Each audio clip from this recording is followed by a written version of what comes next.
طالع من اريحه على تل ابيب. الاماكن الفلسطينيه بتلاقي فيها على طول يفض زي دي، يقول لك هذه المناطق دي اماكن فلسطينيه ممنوع دخول المواطنين الاسرائيليين لانها اماكن خطره عليهم. ان شاء الله تبقى على طول خطره عليهم كده.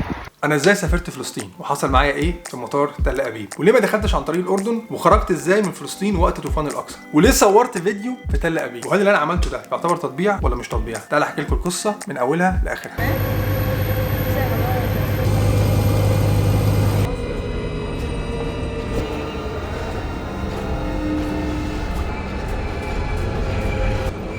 دلوقتي وصلت مطار بن غوريون.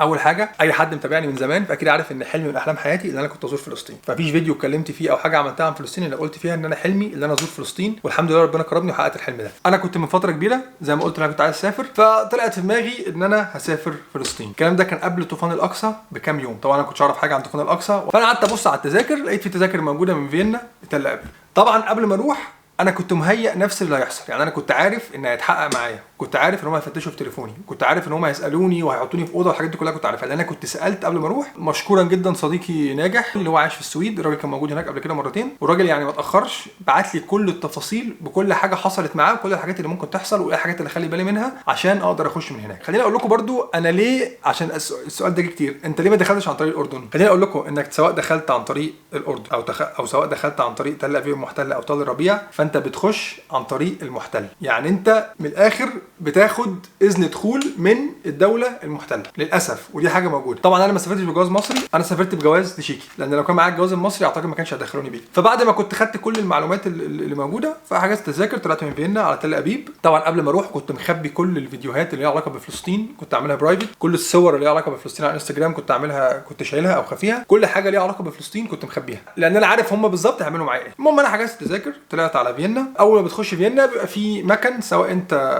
مواطن في دوله المحتل او سواء انت شخص اوروبي او اجنبي، فانت بتحط الباسبور بتاعك، بيطلع لك ورقه زرقاء عليها صورتك واسمك واذن دخول ب 90 يوم. بتاخد الورقه وبتخش. طبعا الناس كلها حطت الباسبور، طلعت الورقه ودخلوا. انا حطيت الباسبور، تي احط الباسبور علامه اكس احمر وايه، ممنوع الدخول، لازم تروح للكنترول. خدت الباسبور ودخلت على مكان الكنترول. دخلت على الجوازات، راحت البنت اللي شغاله في الجوازات سالت لي دي اول زياره ليك لدوله اسرائيل؟ قلت لها اه دي اول زياره ليا. طب انت جاي ليه؟ قلت لها انا جاي سياحه. تعرف حد جوه؟ قلت لها لا ما اعرفش حد جوه. قالت لي سيب باسبورك وتفضل استنانا ايه، اقعد على جنب كده شويه. قلت تمام. رحت قعدت تقريبا ربع ساعه. راحت جات لي بنت كمان انا شايفها، هي معاها 4 ورقات مطبوعين عليهم صورتي، وكله مكتوب طبعا بالعبري، مش فاهم مكتوب ايه، بس ايه يعني زي ما يكون كاتبين تاريخ حياتي، ما اعرفش بقى ايه اللي مكتوب بالظبط. راحت ادتني ورقه، قالت لي املى الورقه دي واستنى شويه. الورقه دي بقى اسمك، اسم ابوك، اسم جدك، اسم امك، انت عايش فين، شغال ايه، بتعمل ايه سبب زيارتك للبلد، هتقعد قد ايه، والحاجات دي كلها. مليت الورقه كلها واديتها لها. قالت لي خليك قاعد وهننده عليك. بعد حوالي تلت ساعه كمان راح واحد جالي، عيل بقى ايه، عيل اسرائيلي صرف، يعني اللي هو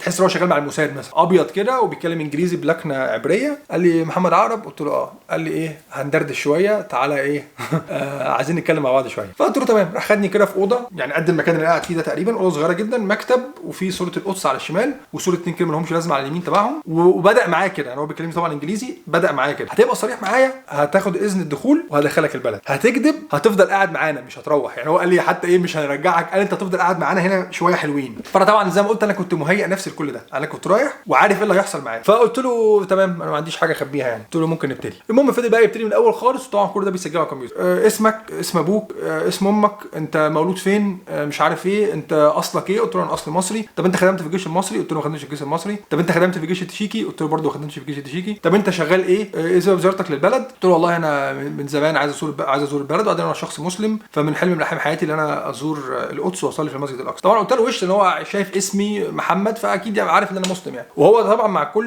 مع كل سؤال بيساله لي هو بيبص في عيني، بيحاول يشوف البادي لانجوج بتاعي، هل انا مثلا خايف، هل انا مهزوز. فانا كنت بحاول على قد ما اقدر انا ايه مبتسم ابتسامه كده. طبعا من جوايا كنت عايز اقوم الطش له، بس يعني لازم انت لازم تعمل كده عشان تخش. المهم فضل يكمل اسئله، انت بتعمل ايه، طب انت تعرف اي حد اسرائيلي جوه البلد؟ قلت له ما اعرفش. تعرف اي حد فلسطيني جوه؟ قلت له لا ما اعرفش. تعرف حد بره؟ قلت له لا ما اعرفش. طب انت امتى قررت انك تسافر؟ قلت له ما فيش، انا الاسبوع اللي فات حجزت تذكره وجيت. طب انت ازاي قررت بسرعه كده انك تيجي؟ قلت له انا معايا باسبور اوروبي ومش محتاج فيزا فعادي جدا انك. طب وانت ما بتفكرش تكسر فيزا وتقعد في البلد؟ قلت له هكسر فيزا اقعد فين؟ قلت له انا شغال في اوروبا وجاي من اوروبا، هكسر فيزا من اوروبا عشان اقعد عندكم؟ فقال لي لا ما في ناس كده بتعمل كده. قلت له ايه لا انا مش جاي اكسر فيزا ولا جاي اعمل اي حاجه. المهم فضل يكمل في الاسئله، هو يعني اسئله وهو زي ما بقول هو بيبص لي اسئله وبيحاول يبص عليا. بعد كده قال لي ممكن تليفونك؟ انا بقى كنت عامل حسابي زي ما قلت، انا كنت ماسح كل حاجه لان انا عارف ان هم كمان بيخشوا على الواتساب وبيعمل كي ووردز، بيعمل سيرش، بيكتب كلمه فلسطين، اسرائيل، مش عارف الكيان الصهيوني، وبيشوف لو في اي كونفرزيشن انت كاتبها مع اي حد ليه علاقه بالكلام ده. طبعا انا كنت ماسح كل ده، وفضل يدور يدور يدور ما لقاش اي حاجه، بص على الصور مش عارف ايه ما لقاش اي حاجه. قال لي اتفضل تليفونك. بعد كده قال لي انت هتقعد فين؟ طبعا انا كنت عامل حجز وهمي من البوكينج في تل ابيب. طبعا انا ما قعدتش في تل ابيب خالص، يعني انا ما قعدتش في تل ابيب خالص، ما بقيتش في تل ابيب. انا كنت عامل حجز وهمي لفندق في تل ابيب عن طريق البوكينج بفيزا انا ما بستخدمهاش، عشان لو اتصل بالفندق يلاقي ان الحجز فعلا مؤكد، بس الحجز كان بي ات ذا هوتيل. المهم خد ورقه الحجز وخد كل حاجه. بعد كده قال لي ممكن تستني بره. قعدت بره حوالي تلت ساعه كمان، لقيته راح جاي. الناس بقى النقطه بقى اللي الناس عماله تتكلم فيها، انت نجست باسبورك، انت ازاي تاخد ختم مش عارف ايه. لو هوريكم الاختام اللي موجوده دي، كل الاختام اللي عندي كلها من مصر، وواحد بس من ابو ظبي وواحد من دبي. الباقي كله يعني مفيش اي ختم. لو جبت لكم واحده من الباسبور مفيش اي ختم من دوله المحتل على الباسبور بتاعي. انت بتخش ازاي؟ انت بتخش عن طريق الورقه. هي الورقه دي اللي انت بتاخدها هتلاقي فيها صورتي، هتلاقي فيها اسمي، هتلاقي فيها المده مكتوب عليها، مكتوب بالعربي والعبري والانجليزي.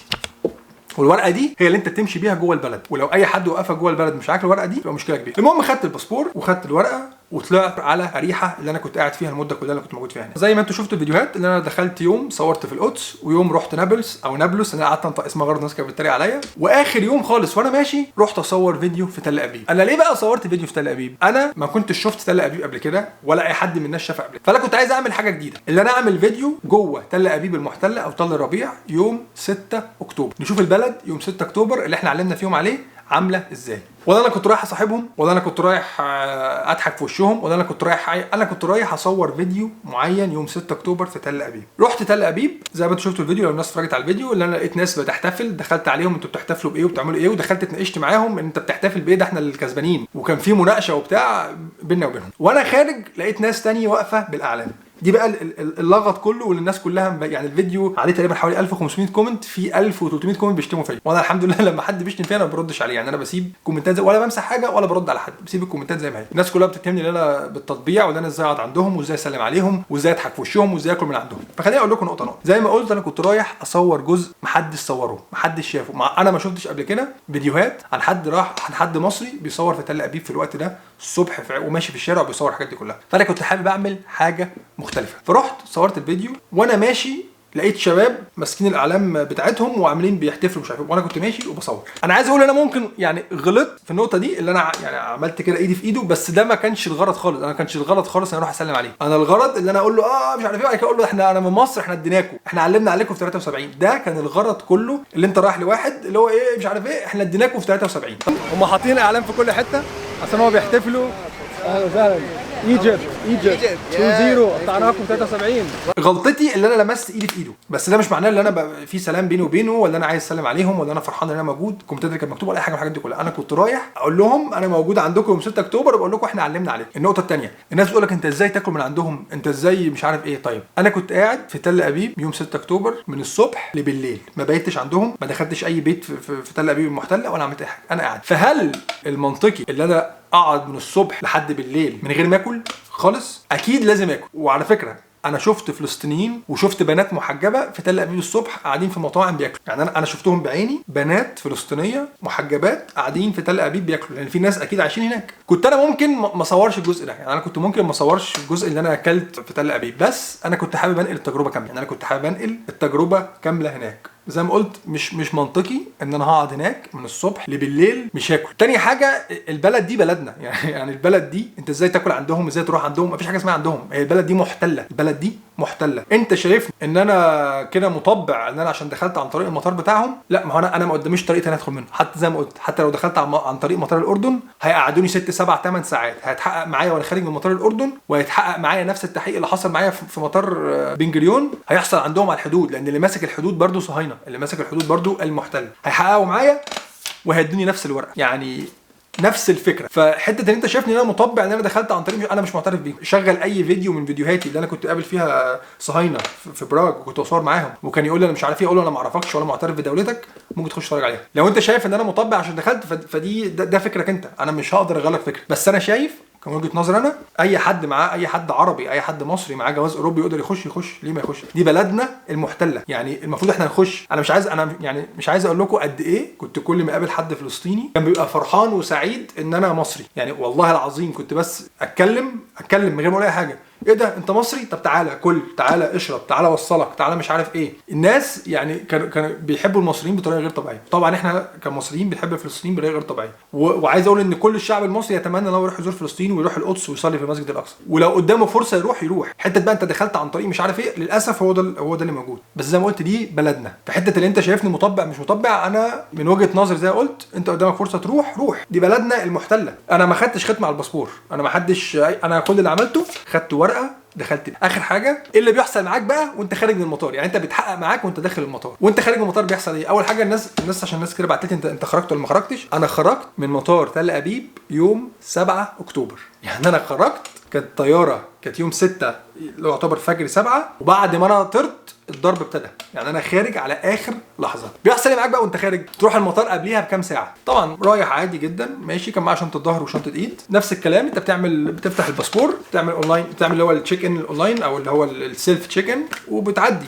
الناس كلها عدت نفس الكلام، تيت. رحت كنترول كمان، رحت على كنترول كمان، جات لي بنت هسالك كام سؤال واسئله شخصيه وعايزك ترد عليهم كلهم. فقلت لها تمام. انت قابلت اي حد فلسطيني؟ طب انت رحت اي مدن فلسطينيه؟ قلت لها قابلت ناس فلسطينيين، رحت مدن فلسطينيه. قالت لي رحت فين؟ قلت لها رحت نابلس. قالت لي رحت تعمل ايه في نابلس؟ قلت لها رحت عشان اكل كنافه. قالت لي كنافه؟ يعني هم عندهم كنافه حلوه؟ قلت لها عندهم احسن كنافه في الدنيا هناك. قالت لي طب معاك اي هدايا تذكاريه من اي حد فلسطيني؟ قلت لها طبعا انا في حاجات دي بلبسها على طول، بس اضطريت ان انا اسيبها في براج قبل ما اروح، لان انا عارف ان الحاجات كلها تتفتش وممكن ما تدخلش بسبب حاجه زي دي. قالت لي معاك اي اعلام فلسطينيه، اي هدايا تذكاريه فلسطينيه، اي شال فلسطيني، اي هديه من اي حد فلسطيني؟ قلت لها لا مش معايا. طب انت قعدت كام يوم هناك؟ قابلت مين؟ عملت ايه؟ اتكلمت مع مين؟ رحت فين؟ برضو نفس التحقيق اللي وانا داخل بس وانا خارج، حوالي نص ساعه تحقيق شامل. وبعد كده مش هتمشي بقى كمان عادي، لا انت بتخش بتفتش تفتيش ذاتي انا شخصيا. الحاجات اللي معايا تتفتش كلها من اول وجديد في مكان تاني مختلف، في اوضه كده بتخش تلاقي في جنود الاحتلال بياخدوا الشنط بيفتشوها حته، عشان لو معاك اي حاجه من الحاجات اللي قلت عليها، علم بقى فلسطين، شال فلسطين، اي تتفتش حته. فتشوني، وبعد ما فتشوني خلصت الرحله، طلعت على فيينا، ومن فيينا رجعت على براغ. باذن الله هعمل زياره تاني لفلسطين، وهحاول ازور مدن اكتر. يعني كنت عامل حساب ان انا ازور مدن اكتر، بس يعني الاحداث اللي حصلت والمده كانت قصيره فما لحقتش. بس دي كانت تجربه من احسن تجارب حياتي، يعني حاجه كان طول حياتي نفسي اعملها، والحمد لله اللي ربنا كرمني واللي انا عملتها. بنبعت تحيه لاخواتنا في فلسطين، وان شاء الله ربنا معاكم، وان شاء الله نخلص من الاحتلال ونخش ان شاء الله عن طريق مطار فلسطين، ونصلي ان شاء الله في المسجد الاقصى كلنا من غير احتلال. اتمنى ان شاء الله باذن الله ان ده يحصل. السلام عليكم.